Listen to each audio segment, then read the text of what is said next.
Welcome to the Dads with Nerdy Ambitions podcast. I'm your host, Steve Pugh, and I am joined with my host, the wonderful, the impeccable, the amazing, and the exhausted, Mr. Kevin Bobbins. Kevin, we are both exhausted tonight, aren't we? Yes, we are. So, ladies and gentlemen, I should start with this. Where the heck have we been? We have been extremely busy. In the last month and a half, we have been doing cons, we have been doing expos, we have been doing events, we have been doing Dungeons and Dragons things, we have been doing charities, we have been working. Is there anything we haven't been doing?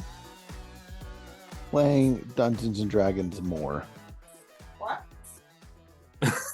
I heard your wife in the background. She thinks we play enough. So this is going to be an episode, and we're going to do some episodes here and there, but it's going to be a lot more spaced out. And I'm sure you guys are asking yourself, why, Steve? Why? It's been a month and a half since your last episode. Yes, it has. Yeah, what the heck, right? But we have many things going on that we're going to be working on. We have some side projects that we are not ready to announce yet that I have been planning that we are going to be progressing on, as well as part of what we do is we review movies and games and stuff and anything with nerd culture, pop culture kind of area. Well, we have a lot of friends that are writers and actors and performers over in the woods of Holly, over in LA. Some of them I've had on the show, like Conrad Roble, and we have a lovely gentleman coming on later on.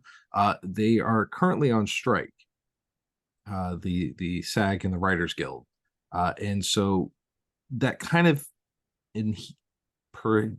what's the word I'm looking for? Who would have thought we'd be affected by that? Yeah, like that kind of inhibits us on doing some of the things, and we want to make sure we show our support to our good friends out in LA and anywhere that are writing and doing all this stuff and that are members of part of this stuff.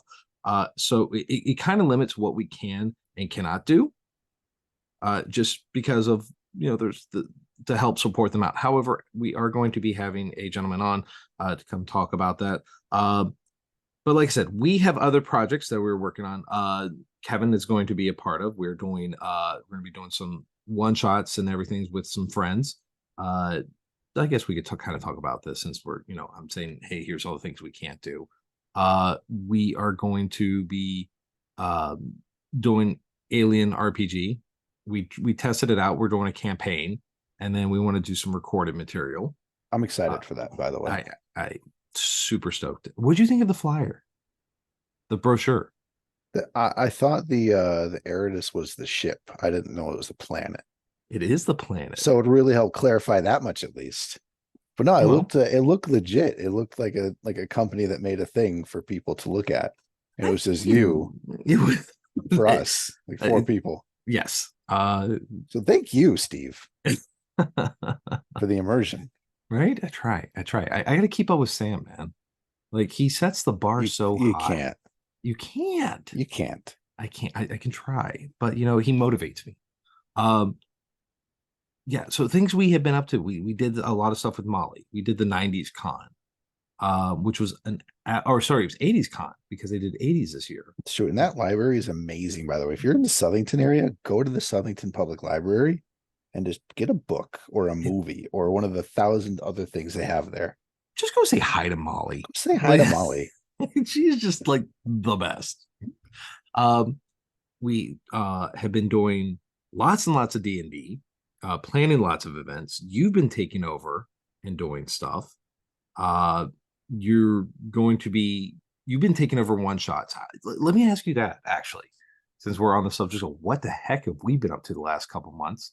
How does it feel to take on the mantle, to take over the torch of being the dungeon master versus the player? It's a heavy burden. Really? That's the first thing that comes to mind, because and you're a player. All right, I'm a barbarian.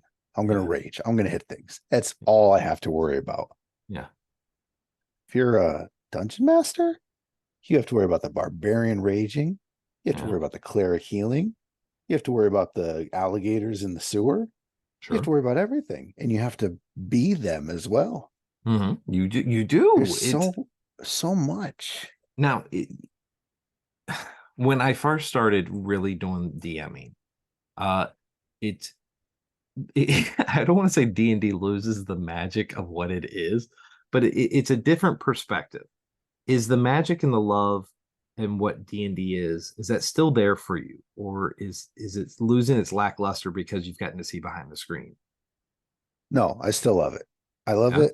I say I enjoy it more as a player still, Okay. but I appreciate it more now having DM'd a few times. You have a lot more respect. Because when I play for you, I can see in your face or when you roll something, that's a decision he just made. And I can feel that, something happened, whether I know that you rolled a nat 20 by the look on your face and someone's gonna die or what. But yeah, it's really expanded the game for me having That's DM'd. that's cool. I like that. And because this is you've been playing since what? 21? Sure. 2021, 20 is that 2 when we years now. started? It was in October or September, October time frame that we started. Yeah. And it was, oh my God, we just looked at the video or something not too long ago. Um, I have no but concept of time, so you can say any year. I'll be like, yeah, that sounds about right. 1976, Uh-huh. Uh-huh. absolutely. um, I was kind of actually hoping we get our buddy Thomas on too, because he's been actively involved. Ladies and gentlemen, all the stuff you've been seeing on Facebook has been our good friend Thomas. He is the hype man. He is the guy that's been doing most of the painting. That He's was our something I social did too. butterfly. Yeah, he is which is so funny because he's like the background guy. He's not the social guy, but like online, he is the social butterfly. Uh, he is this big, scary looking dude, but he is the biggest, softest sweetheart in the He's an entire world. actual prison guard. Yes. Uh, and he's just like he's the kindest guy. He's got a big heart and he has nothing but good. He's just nothing but pure goodness. Um, so I was hoping to get him on so he kind of talk about all the stuff he's been up to too. Uh, we are expanding the podcast into other ventures besides podcasting. We've created a subsidiary business for your wood crafting and Thomas's stuff, as well as my painting, which was originally Blue Demon, but collaborated together because we love Fable, and decided to call it Faycraft, which is, like I said, it's one another. We've been I think very, it's a very better busy. name. Hmm? We actually We had a poll for that name. did. We did. That's how invested we are. We asked other people what they think of it, and we let them choose the name. And we had a player and a lady that was actually on the show when we did the 90s con. We interviewed her before we even knew her. Vanya and Sean, we interviewed them saying, hey, what did they think of 90s con? Oh, like just And, the random people yeah, at the they were one thing. of the random people we Oh interviewed, wow. and we became friends with them long after. Like it was at the Halloween one shot I did. And I like was telling them, I was like, yeah, I got this podcast. And they're like, dude, we know you interviewed us. I was like, shut up, didn't I? I'm like, I felt like a dork. And they were like, oh no, we love you. But she designed the logo. Like this has progressed. We have become great friends. She's a wonderful person. Sean is a DM as well, and he's a great guy. And we're vampires together. And we are vampires together. Yeah, it's very cool how intermingled like New England nerd culture really is. um, so we've gotten to do a lot of them. We've been working on that. We're working on the one shots or for the podcast. We're kind of doing a variety of flavors of different stuff. We do have Um, Kinsman. yes, we've been doing Kinsman's, we've been doing Fable. We have been very heavily involved in other stuff, which is why we have taken such a break. And like I said, I apologize, ladies and gentlemen. It was on me. It was an executive decision on me because this isn't our full-time job as podcasters. We have actual adult jobs. So it was finding that point that was like, you know what? Hey, let's take a pause here and figure out what we want to do with our lives and how do we keep this going successfully. And so what we're In going your to do, defense, yes, we have been trying to do this for like 2 yes, weeks. yes, We've we been have. trying. We actively have, and that's the other thing because we have kids, thus the name DNA. Our kids get sick a lot, especially mine. Mine is Um, sick right now, and we're leaving tomorrow for vacation. where are you going? We're going to Michigan, a Like the camp. We're going, state? yeah, we're going. Are there other Michigans? Well, I mean, like Michigan. I don't know, like the town of Michigan or something like that. No, Like there's you're only the going one to like. Michigan. Wait, are you going? Where are you going in Michigan? Kimball, Michigan, to a KOA campground. There's like thousands of them, Yeah, but it's no, on but I the. It's how west. It's far. It's like 12 hours with no traffic. Um, so you're actually going to go, so you're going through Pennsylvania, through Ohio, Uh-huh. up through Indiana, All of it, yeah.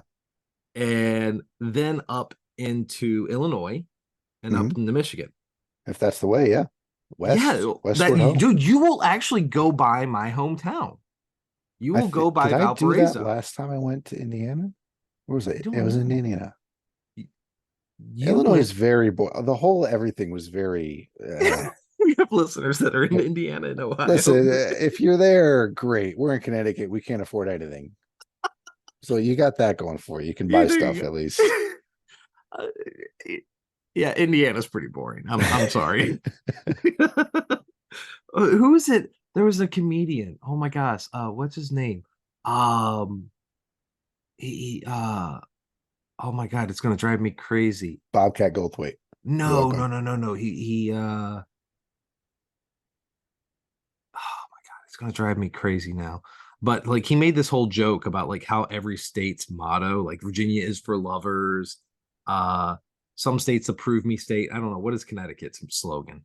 The Nutmeg State? Is it okay? Well, like he made a joke about Indiana is the state where you like, you know, we're from Indiana. We're leaving here because there's just nothing there. Like you have the Indy 500 and you have corn. But actually, my hometown of Valparaiso is the home of Orville Redenbacher popcorn. I That's don't know if nice. that's a flex, but it's a thing. There's a community out there that's like, oh, that's amazing. It's Yeah. a small community, like 8 people eating popcorn out of a bowl right now, but And they're the worst proud. part is like it's all butter popcorn, it's all that kind of corn. And I'm a kettle popcorn. There's a popcorn festival that they have there. Um, but it's I'm trying to make this sound cool, but it's not. No, It's we're driving through. yeah, We're you're going driving through. somewhere else. Yeah, just quickly go through. We're not stopping for the Um popcorn, Steve. I'm sorry.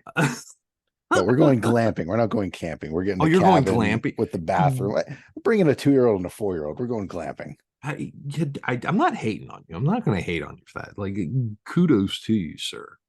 Um, but yeah, that's awesome. Good for you. That sucks. Your Thank kid's you. sick. Uh-huh. Mine are recovered. My Good. wife is sick right now too. Like, I just got done with the twins, and the oldest had like a serious infection on his arm, and the wife came home 2 days ago, and she deals with kids with special needs, and sometimes accidents happen, and she got a really bad scratch, and it got infected, and like spent more money at urgent care and stuff like that, and it's just like The I'm last time good. we went on vacation, we went to Yeah. Great Wolf Lodge in Massachusetts, and my kid had RSV. It went from vacation to the hospital for 3 days, and now he's sick again.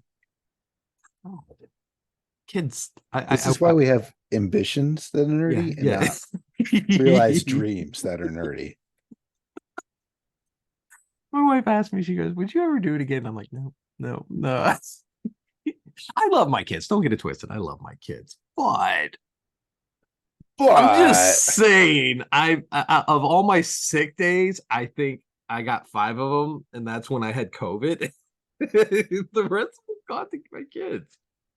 Um, so enough catching up here. Let's go ahead. Let's get into this interview, and uh, we'll close up afterwards.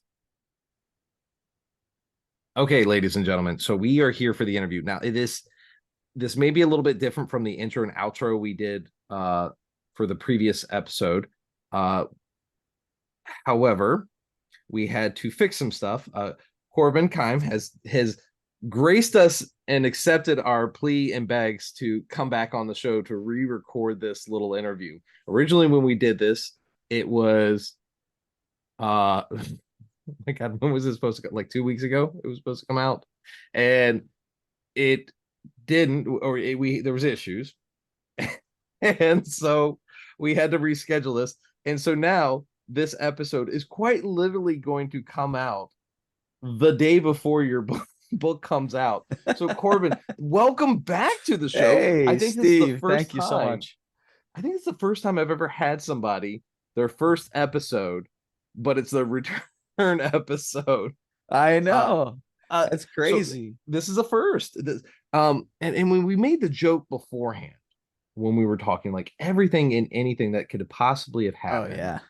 has happened Oh with yeah, this Murphy's interview. Law. Murphy's Law Like has made himself comfortable around us. this is absolutely insane. It's been like kids have been sick, we've been sick. You had like pneumonia at one I time. did. I had a broken rib and pneumonia You wait, I simultaneously. didn't know you had a broken rib. Oh How yes. hard did you cough? Oh my gosh. Well, no, I broke my rib playing volleyball and I did nothing about it because I'm really cool like that and continued to play volleyball and go bowling and do all the stuff that I normally would do.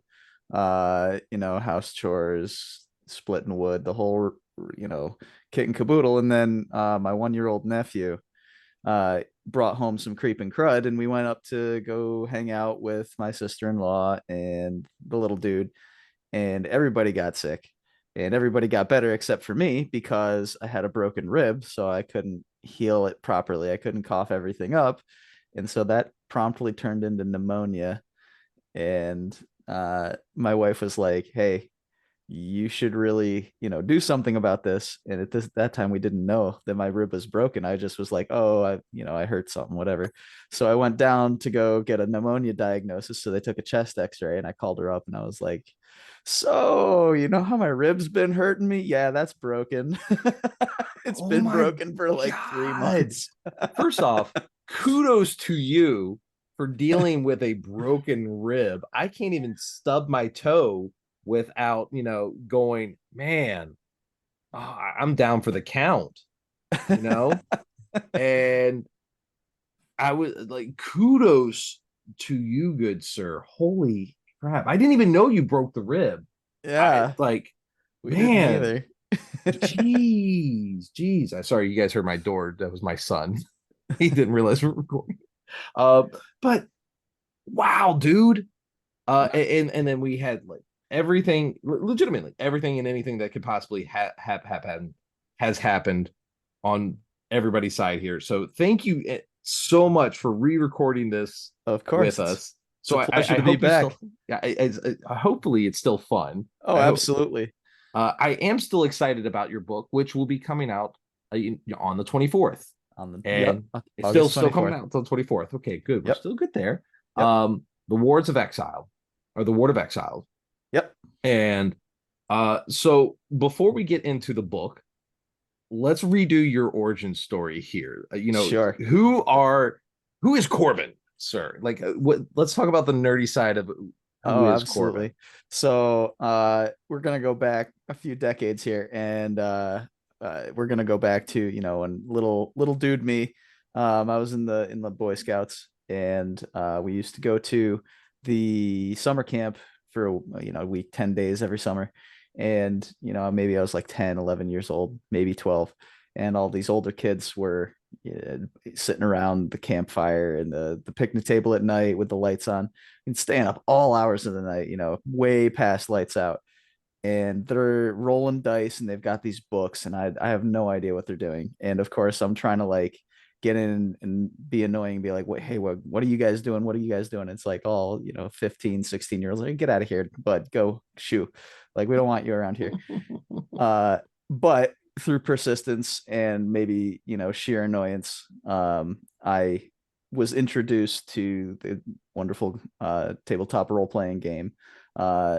Dungeons and Dragons, and we started playing, and I started, getting involved, and I was like, wow, this is really cool. But I could make such a cool world. And it was instantly like my thing was being a game master. Like I knew it from the very beginning. I played maybe one or two little, like 2 or 3 session mini campaigns at camp. And I was like, okay, I've got to get my, teeth into this. So, I find my way to a little nerd shop and track down a dungeon master's guide and a monster manual and a player's handbook for myself. And I just devoured all of that information. And then over the next, however long, I was started making, my own campaigns, and then trying to play with all of these older kids. And it's like 11, 12-year-old Corbin trying to tell 15, 16-year-old kids that no, they can't have they can't have a dragon for a pet and like 4 or 5 followers and things like that. And it was tough. It was tough going, being a real young dungeon master, trying to get the respect of these kids that had a few years older on me and everything like that. And so it was a very steep learning curve. And then over the years, ever since then, I've been making, bigger, more elaborate worlds with more complex problems and more deeper characters and, more interesting events and things like that. And that kind of led towards the eventual goal of, hey, someday I might be able to turn this into a proper story. And this one of the most recent campaigns that we did, it wound up being a story that I had written, and I said, wow, I could really take this someplace. It's in tabletop RPG format. It's not quite there, but I can bring, a literary story into this and kind of change up the plot some and change up the characters and really flesh out the world and make a novel worth reading, that has a message in it that people care about, that have characters in it that people can care about. And that turned into, okay, I have the skeleton here, let me just flesh it out. And so I did, and it took me about a year to draft it, and then probably another 6 months to do my few rounds of edits, and then wear all the other hats, the marketing and the cover design and illustrations and everything like that. So yeah. I was going to ask that question, was your campaign or a specific character or something that somebody created just like, wow, this would be really fun to evolve into something else? Like, oh, absolutely. Because you create your own stuff. Because you started DMing and you went straight to the DM. Were you starting off running other people's stuff or the pre-generated stuff, or did you say, you know what, I have enough weird things going on in my head, I think I can come up with something pretty crazy and cool?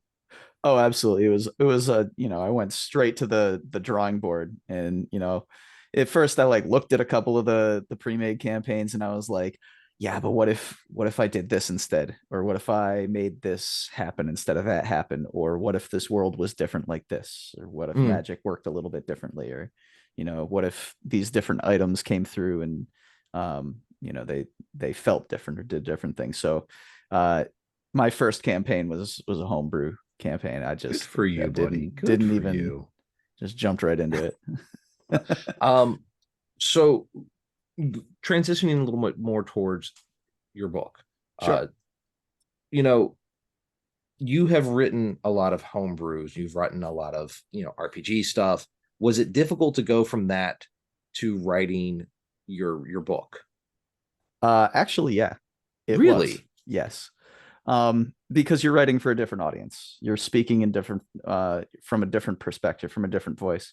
So rather than trying to craft words in a story that can be assisted by visuals on the game table or be assisted by emoting in front of a group of people, trying to build a character that I can't sell with my own personal charisma in front of a group of people, it was definitely, it wasn't something that was just like a 1-to-1 ratio. I kind of had to step back and relearn how to communicate the things that I wanted to communicate effectively. and kind of brush up on a different style of storytelling. But I found that incredibly interesting, and I really enjoyed it. Okay. Now you've been writing homebrews for a while, Yeah, and this is your first book. sure. What was that momentous moment that made you want to go and say, I have reached the pinnacle of my RPG writing skills. I want to do something different. So a couple things. The first being that I'd always known that I was going to be a writer later in life. I was like, oh, I'm going to be an old man. I'm gonna, be sitting in a rocking chair with, a typewriter, however far along in the future that is. I'll have like a laptop and people will be doing who God knows what on what new technology, and I'll be like, I'm gonna write a book.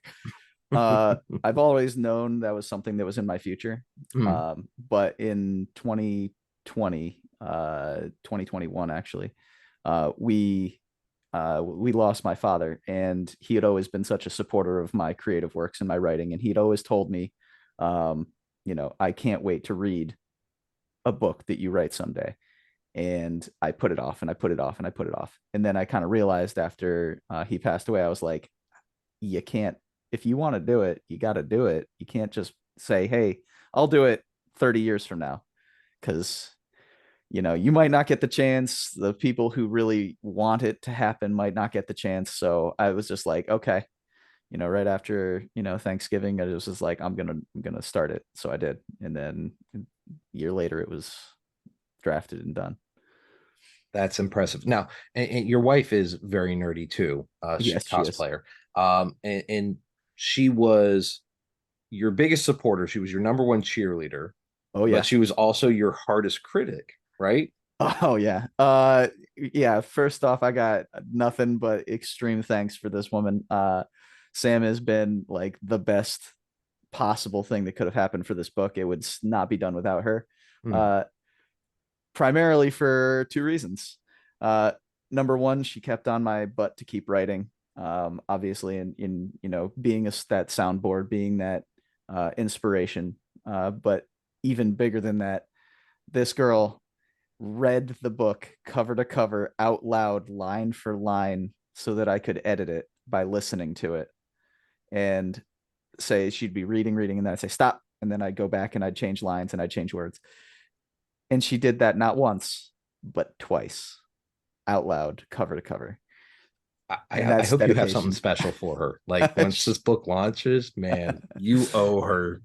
That's Oh, good. That's big deal. awesome. Oh yeah, fantastic. So, she's amazing, she's fantastic, and she's not even done with it yet. I don't know if she's a glutton for punishment or how lucky of a dude I am, but hopefully later on this year we're going to be looking to release the audiobook version. Uh and she will be the one who's reading that. Really? Wow. Good. First off, good for you. Congratulations. And Yeah. God bless her. My God, Oh man. my word. That you've got a great one there. That I way too lucky. Way too lucky. I used it all. that's Used all that's my that's awesome. All right. So talk to me. I could read about this book and explain to our listeners what it is, but I feel like no matter what I say, I'm not going to be doing it justice. This is your baby. This is your creation. Sir, sell me this book. What is it about? All right, so I'll start by giving you the terrible introduction, the terrible synopsis of it. If you were to describe a movie terribly or something like that. So this book is a indecisive train wreck of a character accidentally gets all of her friends banished and accidentally destroys the legacy of her legendary predecessor. So great start. Absolutely. Sounds like a D&D campaign. Oh yeah, Absolutely. for sure. Um, and yeah, we can talk about the plot and the characters and the events and stuff like that. But that's synopsis stuff. But what is the book really about? Because those are two different questions. Mm. You have the what when you think of what's the book about, you expect the character goes to place and does XYZ in order to resolve plot component. But I kind of like to think of the book being about different things. And the first of which is kind of more like intention versus outcome. So the difference between whether you mean to do it and what actually happens, what matters. Because we love words and phrases like it's the thought that counts. But when it comes to the real world, is it really? At your job, is it the thought that counts if you lose the big client? No, it's what happens. But we love to say it, and it does have real world meaning. So we kind of, in this book, we explore that, through, obviously our main character wants great things to happen, and sometimes things do not go the way she hopes and intends them to. And it kind of leaves you wondering, is this character a good person? Like, is this character a well-intentioned person? And you want to say, yeah, absolutely, she's a well-intentioned person. She doesn't want bad things to happen.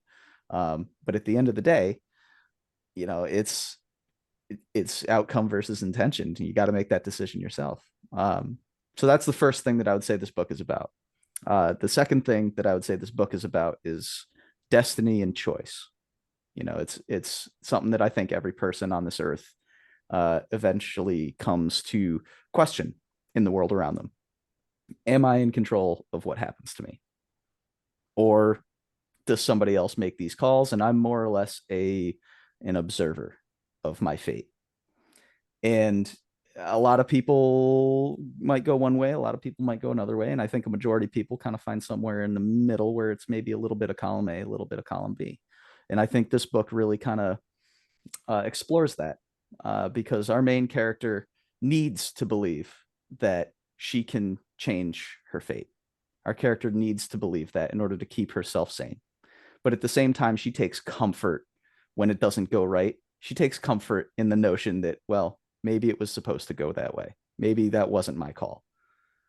So it kind of explores that human nature of, we take comfort when it doesn't go right, but we want the agency, and we need that agency in order to lead meaningful lives. And, thirdly, and most importantly, if I had to water this whole entire book down to one word, I would say that this book is about hope, but not necessarily hope in the way that you might think of it, because everybody loves the word hope. It's, got glitter all over it. It's, posted on road signs, and everybody loves the idea of hope. But hope is hard. In real world, hope is, sometimes it's really hard. Sometimes you don't have the hope that you need in order to get through the day, when the world just kind of keeps coming at you and keeps doing things to you. You turn around and you say, damn, I just do not have it in me. I just don't feel it. And then what do? Well, I mean, there's people around you, there's your family, your friends, unexpected strangers. And sometimes we get our hope from the people around us in order to keep ourselves going, in order to find it within ourselves. And really, that's what this book is about, is finding courage to keep trying, even when fate and destiny seem to be stacked against you all. That's From that, I'm really excited to read this book, actually.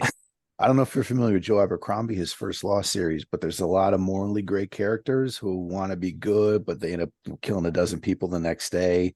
And it's big politics, and there's, kings and queens, but then there's other people pulling the strings for them. And yeah, it's kind of fighting, trying to go on despite their choices, despite the outcomes. And that clicks with everything I love about that book series. So I want this as soon as it comes out now, which is in a couple days. That's right. Before we get to that part, I do have one question. I'm curious, because you did start writing this book after the passing of your father and everything, and that was somewhat, there was a major motivator. So for sure, how much of you is in this book? Oh, tons. Absolutely tons. There's I choose to believe that most human beings have very similar experiences throughout their lives, and they might happen at different times. We may have different viewpoints about them, we may have different feelings about the things that happen, but most people wind up going through a majority of relatable experiences, and that's why the arts are so prevalent as they are, because if everybody had such different experiences in life, then when people made art, nobody would get it. But there's so much art, there's so much expression in this world that people relate to on so many fundamental levels. So in this book, there's a lot of my pain, there's a lot of my anxiety, there's a lot of my uncertainty, but there's also a lot of my strength and a lot of my courage and a lot of my willingness to keep trying even if things don't go my way, and a lot of my frustration and a lot of my joy. And so there's a lot of personality that I would say came from within me that's put in here. That's it's very commendable and very appreciative that you would allow such vulnerabilities to be exposed in a book. And this is exciting for you because this is your first book, but yeah. This is the first of many books that you have going, not only in this Yes. series, but am I allowed to spoil it a little bit for the listeners? Sure, absolutely. You are expanding from this series into sub-series, if you will. You're going to have expansions of this universe that you are creating for your book. Yes, absolutely. This is the first book in the first series. This is a first book in a trilogy. There are currently at least 2 future trilogies planned in this universe, where people will be able to find relatable theme setting and some recurring long going plot points. And then, I have another series that I have planned that's a sci-fi series as well. It's going to be later on down the road. So that's fun. Yeah, that's awesome.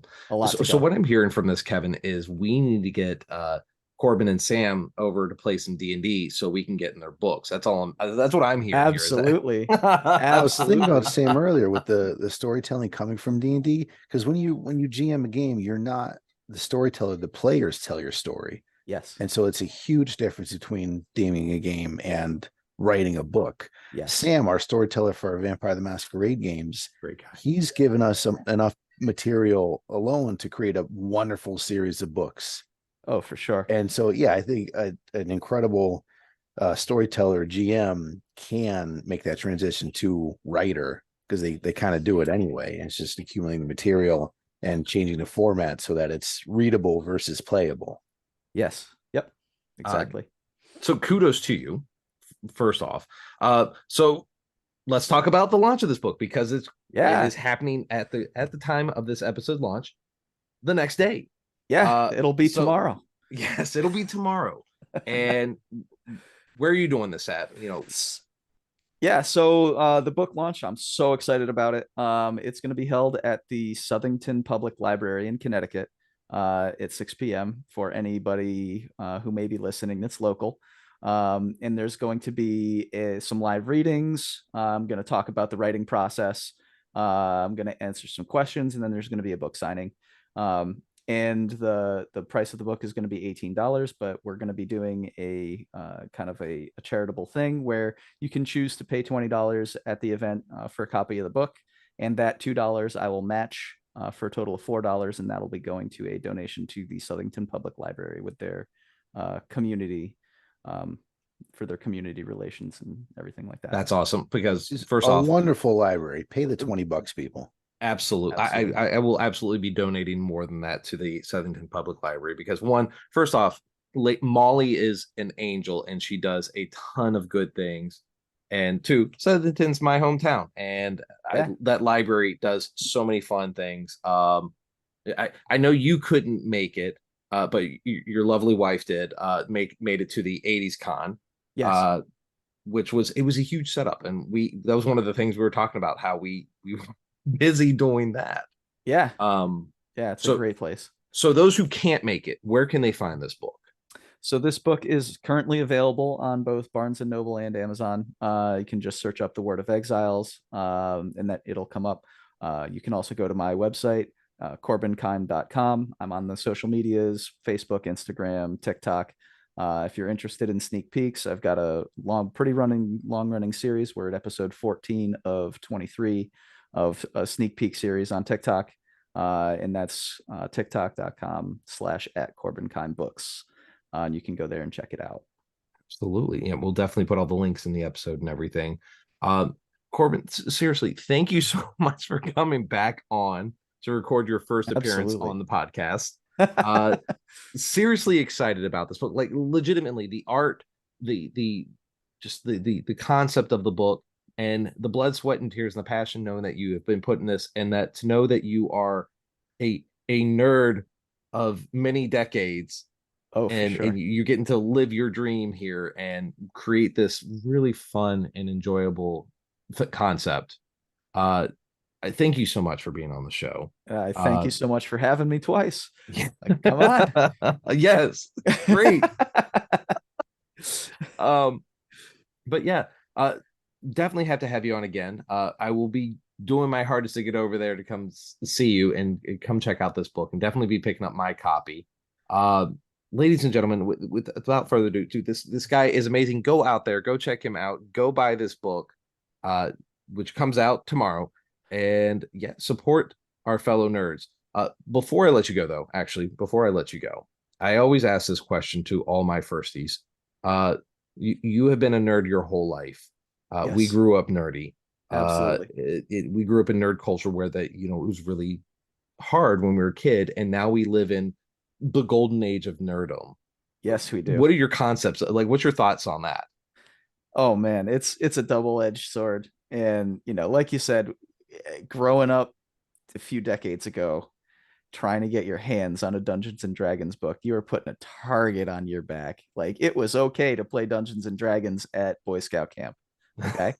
If you got back to school and you started talking about, playing campaigns and playing Dungeons and Dragons when you're like a freshman in high school and you're trying to talk to these juniors and seniors about it, they're like, dude, get the hell away from me. What is your problem? And so, it was a little bit less accessible. It was it was definitely something that was not mainstream. And today, we have the Dungeons and Dragons movie that just came out. Baldur's Gate just came out a couple weeks ago, and that's taken the world by storm. And it's like, I love to see it. I absolutely love to see it. And then I walk into Target and I see the player's handbook on the shelf at Target, and I'm like, that kind of feels weird to me. And but I think ultimately it's a good thing. It's a good thing for creativity. I think it's a good thing for people to be able to access this culture that has brought me so much joy and so much fulfillment while growing up. It would have been very, very easy for me to have never been exposed to it. This is true. And I think it's, yeah, it's sometimes it feels a little weird from our perspective, but I think in the long term, I think it's a good thing for all of us. Awesome. Well, without further ado, ladies and gentlemen, the wonderful, the amazing, and the ever so creative Corbin Kime. Sir, thank you so much for being on the show again. Ladies and gentlemen, again, I'm going to say this one more time. Go get his book. Seriously, go support this guy. Thank you. And definitely, if you can, go out there on Southington tomorrow and go get your signed copy and support the Southington Public Library. Thank you so much for having me, Steve. Thank you, Kevin. It's been awesome, and I'll definitely be back on soon. Absolutely. Awesome. Thank you. Take care. All right. We're back, guys. So that was a great interview. I absolutely had a great time talking to him. He's a really, really nice guy. I love that his wife is nerdy too. My wife, now does yours? I mean, we played D&D for your birthday. She played D&D for your birthday. Like, how nerdy She is is she? supportive. She is not nerdy. I wouldn't call her nerdy. No. No, she likes Harry Potter. She enjoys the fantasy genre, but she's not like super into it. Okay. Oh, have you gone to the Cloak and Wand? I know Thomas was just there. No, and I haven't told her about it yet. So, oh my God. I did an episode. I interviewed them. Listen, be quiet, or else she's gonna make me go like immediately. And it's east, it's not west. So it's gonna add a lot you're of gonna have to hours go to to our Mystic, trip, which is a solid hour. That's an hour and 15 minutes. It's on the list. When the kids are healthy, we got a nice day. It's on the list. When the kids are healthy. Yeah. It's a long list. With a lot of dots on it.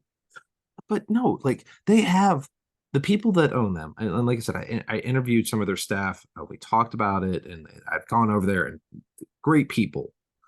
They own a spooky bookstore. They have a tea shop, Alice in Wonderland tea shop, and they have an anime store, and they also have another Cloak and Wand. Is it? I think it's in Pennsylvania. Maybe I'll drive by it. That you maybe. But it's the fact that they're making Mystic nerdy because it is super super cool.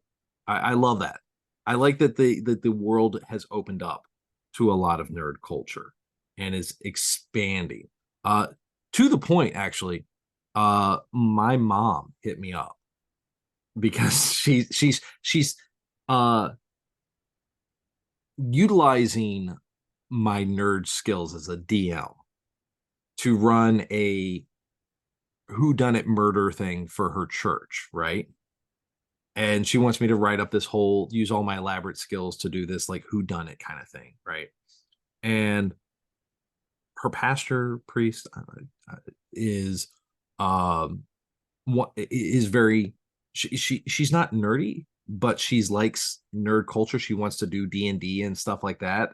And she grew up in Lake Geneva, which is where Dungeons and Dragons was founded. And she I think she knew the Gary Gygax D&D crew, and actually knows one of the guys that was the original players for Dungeons and Dragons. And That's an possibly insane series of connections. it really is. It is a friend of a friend of a friend of a friend. But the thing is, she said that like I might even be able to get to talk to this guy, and that blows my mind because my first question is going to be, at any point in your life playing this game, did you think it would turn into what it is now? Because quite literally, the new D&D movie, like I can't imagine me coming up with something and then 50 years down the line, because it came in like the 1970s. Timeless. Like, can you imagine if there's a DNA multi-million-dollar movie 50 years from now? Even Put it on the list. It's on the bucket list. Just two dudes sitting in their basements in their house on their computers and talking about how their kids are always sick. This is a game. It's a podcast simulator for dads. No, but like my whole reason is like it's cool that for this whole tangent that we just went on. Originally going back to it was I love the fact that his wife is super nerdy and cosplays and does all this stuff and very supportive and very much read through all of his book again and again and again and was critiquing him. And my wife is like a cheerleader for my nerd culture stuff. Like she tries to do some stuff. She mocked me in a game of D&D. She plays some 40K here and there, but most of the time she just makes us desserts. Like she's the D&D mom. Like how many times is like every time you come over to play D&D or one of our it's why we go over. It's not your DM. It's not me. It's the brownies and the cookies that she makes. Ooh, those s'mores brownies. Oh my they were God. Good. So good. I hope she listens to this episode just so she can hear how much we love them. And talk crap about our kids. Yeah. But so kind of wrapping up this episode though. We're going to get this episode out. I'm not exactly sure when the next episode's going to be. Honestly, I think we should just do one with you, me, and Thomas talking about Baldur's Gate and how much fun that game has been. We're going to try. It's on, again, the list. Yeah. But you're going to be on vacation. Yeah, so at least a week, probably within the next month. But and I'm terrible at the game. You're I'm just going to call out Thomas now. He leaves you. He leaves us. I need some serious hand holding. He just goes off and does his thing. But the best part is, I feel like when we played, that's actually how it's going to be. If like we were actual adventurers in D&D, Thomas just runs off and does his own thing. You're just going around looting and hoarding everything. I And want I'm the, I actually want sitting all there the trying, things. like, and I'm sitting there actually trying to do a mission and like handle everybody. Like, hey, Talking Thomas, to get people, back role here. playing. But you know, we'll talk about it. But like I said, ladies and gentlemen, as I said earlier in the episode, we have a lot going on.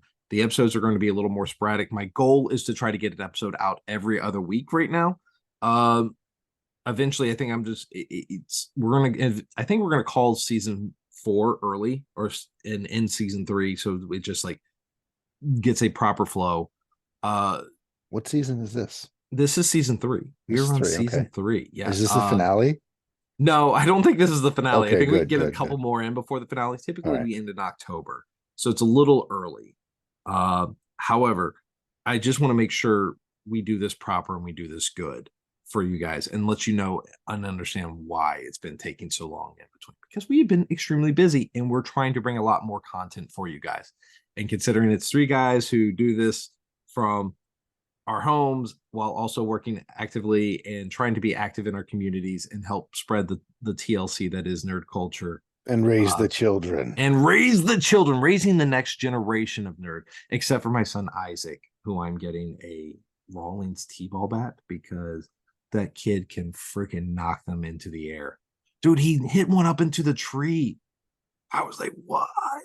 It's not a big tree, but he's a small child, so the scale is very yeah. Like my 3-year-old hit a softball into a tree, like, and not the big tree outside my backyard. He hit it up into like the mid top half of it. Did you get it out? So that's yeah, it fell down eventually. Oh, okay. Yeah, but I was just like, what? And then like he hit my wife in the face too, which was funny. But that was with a softer ball. God. And what do you people in Nerd Nation want to hear us talk about? Absolutely. Yeah, that's a great question. Things we play, things we see, go to. And we're going to do it all anyway, despite what you want. But if you want something particular, if we hear it, if you're loud enough, we can focus on that. Absolutely. So I think this is a good spot to wrap it up. I know we've been kind of like on a weird tangent, and then there's the interview in between, but that's all good. That's kind of what we do.